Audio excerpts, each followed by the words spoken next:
एगो गेरुआ रंग के सूट सलवारवा पिन्हले छौरी के जमुई सहारा से कावरवा किनले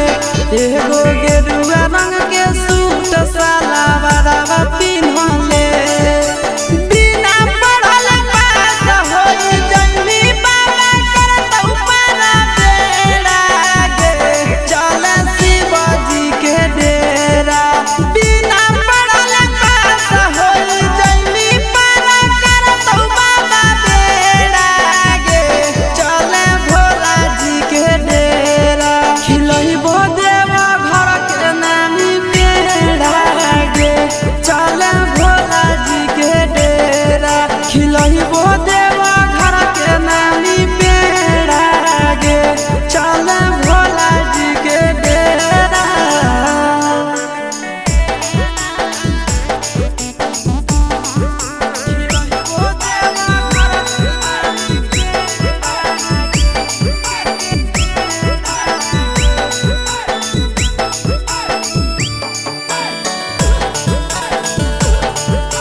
बाबा को जलावा चढ़ैली मीठा फल मिलतौगे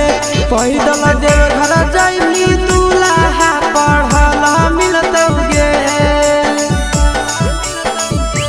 बाबा को जलावा चढ़ैली मीठा फल मिलतौगे पैदल देव घर जैली दूल्हा पढ़ल मिलतौगे चिंटू